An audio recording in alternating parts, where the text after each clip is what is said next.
வெள்ளரிக்காய் சாப்பிட்டா உடம்புக்கு நல்ல குளிர்ச்சி அப்படிங்கிறது எல்லாருக்குமே தெரிஞ்ச விஷயம்தான். ஆனால் இதில் இருக்கிற எல்லா பெனிஃபிட்ஸும் உங்களுக்கு தெரிஞ்சதுன்னா வெள்ளரிக்காய் கிடைக்கும் போதெல்லாம் நீங்கள் சாப்பிட ஆரம்பிச்சிடுவீங்க.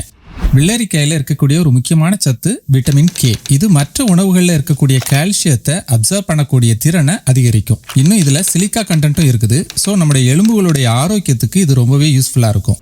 உடம்புல அதிகப்படியான உப்பு இருக்கிறது, பொட்டாசியம் ரொம்ப குறைவா இருக்கிறது, இதெல்லாமே ஹை பிளட் பிரஷர் வர்றதுக்கு ஒரு காரணமா இருக்குது. வெள்ளரிக்காய் சாப்பிடும்போது பொட்டாசியம் கிடைக்கும். அது மட்டும் இல்லாம இது நம்ம உடம்புல இருக்கக்கூடிய சோடியத்தினுடைய அளவையும் சமப்படுத்த உதவுது. ஸோ உங்களுடைய ரத்த அழுத்தத்தை சீராக்குறதுக்கு வெள்ளரிக்காய் உதவக்கூடியது. அதிகப்படியான உடல் எடையை குறைக்கணும்னா நம்முடைய உடம்புல மெட்டாபாலிசத்தை பூஸ்ட் பண்ணணும். அதே நேரம் கலோரிகளுடைய இன்டேக்கும் குறைவா இருக்கணும். வெள்ளரிக்காயில கலோரிகள் ரொம்ப ரொம்ப குறைவா இருக்கு. 100 கிராம் வெள்ளரிக்காயில 15 கலோரிகள் தான் இருக்கு. அதே நேரம் மெட்டாபாலிசத்தையும் இது பூஸ்ட் பண்ணுது.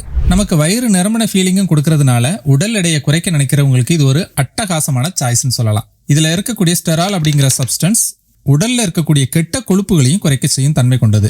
வெள்ளரிக்காய் சாப்பிடும்போது கொஞ்சம் கசப்பு சுவை தெரியும். இதுக்கு காரணம் இதுல இருக்கக்கூடிய குக்குர்பிட்டாசின் அப்படின்னு சொல்லக்கூடிய ஒரு சப்ஸ்டன்ஸ் தான். இது புற்றுநோய் செல்களுடைய வளர்ச்சியை கட்டுப்படுத்துவதாக நிறைய ஆராய்ச்சிகள் சொல்லுது.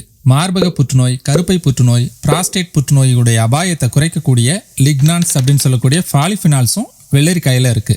பொதுவா மலச்சிக்கலுக்கு ஒரு முக்கியமான காரணம் டீஹைட்ரேஷன் தான். வெள்ளரிக்காய் நம்ம உடம்பு டீஹைட்ரேட்டட் ஆகாம தடுக்கிறதுனால மலச்சிக்கல் பிரச்சனை வராம தடுக்கலாம். அடுத்தது வெள்ளரிக்காயில இருக்கக்கூடிய நார்ச்சத்து. குறிப்பா சொல்லணும்னா இதுல இருக்கக்கூடிய பெக்டின் அப்படிங்கிற நார்ச்சத்து குடல் இயக்கத்தை சீராக்குறதுனால மலச்சிக்கல் இல்லாம தடுக்க முடியும். நம்முடைய இதய ஆரோக்கியத்துக்கும் வெள்ளரிக்காய் உதவக்கூடியது. இதுல இருக்கக்கூடிய பிளேவோனாய்ட்ஸ் இதய நோய் அபாயத்தை குறைக்கக்கூடியது. இது தவிர இதுல இருக்கக்கூடிய நார்ச்சத்து, பொட்டாசியம், மெக்னீசியம் இது எல்லாமே ஒட்டுமொத்த இதய ஆரோக்கியத்துக்குமே நல்லது.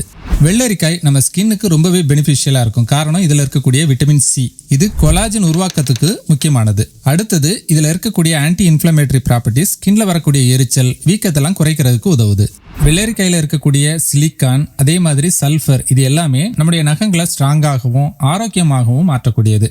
அது மட்டும் இல்லாம இது தலைமுடி வளர்ச்சிக்கும் உதவக்கூடியது. அதே நேரம் முடிக்கு நல்ல எலாஸ்டிசிட்டியும் கொடுக்கும்.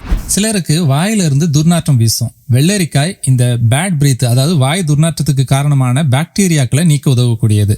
பொதுவா வெள்ளரிக்காயில இருக்கக்கூடிய நீர் நமக்கு உமிழ்நீர் உற்பத்தியை தூண்டக்கூடியதாக இருக்கு. அது இந்த வாய் துர்நாற்றத்துக்கு காரணமான பாக்டீரியாக்களையும் நீக்குது. அதோட இது ஈறுகளில் இருக்கக்கூடிய நோய்களையும் குணப்படுத்தும் தன்மை கொண்டது.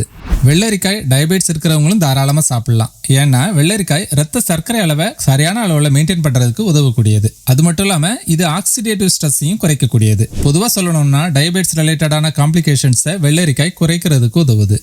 வெள்ளரிக்காயில மாலிப்டனம் அப்படிங்கிற ஒரு மினரல் இருக்கு. இது உடல்ல சுரக்கக்கூடிய நிறைய என்சைம்களுடைய செயல்பாட்டுக்கு முக்கியமானது. குறிப்பா சொல்லணும்னா மூளையுடைய செயல்பாட்டுக்கும் நினைவாற்றலுக்கும் இது ரொம்ப முக்கியமானது. இது பொதுவா எல்லாருக்கும் தெரிஞ்சதுதான். வெள்ளரிக்காயில 96% வாட்டர் கண்டென்ட் இருக்கிறதால ஹைட்ரேட்டடா, அதாவது நம்ம உடம்ப நீர்ச்சத்து குறையாம பாத்துக்கும். இது ஒரு நேச்சுரல் டயூரிக் அப்படின்னு சொல்லலாம். இது நம்ம உடம்புல இருக்கக்கூடிய நச்சுக்கள், அசுத்தங்கள் எல்லாம் ஈஸியா வெளியேற்றுறதுக்கு உதவுது. இவ்வளவு பெனிஃபிட்ஸ் இந்த வெள்ளரிக்காயில இருக்குதா அப்படின்னு நிறைய பேருக்கு ஆச்சரியமா இருக்கலாம். இந்த வீடியோ உங்களுக்கு யூஸ்ஃபுல்லா இருந்ததுன்னா வீடியோக்கு லைக் பண்ணுங்க. அது எனக்கு அடுத்தடுத்து நல்ல வீடியோக்களை தர்றதுக்கு ஒரு ஊக்கத்தை கொடுக்கும். இதே போல இன்னொரு நல்ல வீடியோவில் உங்களை மறுபடியும் சந்திக்கிறேன். நன்றி.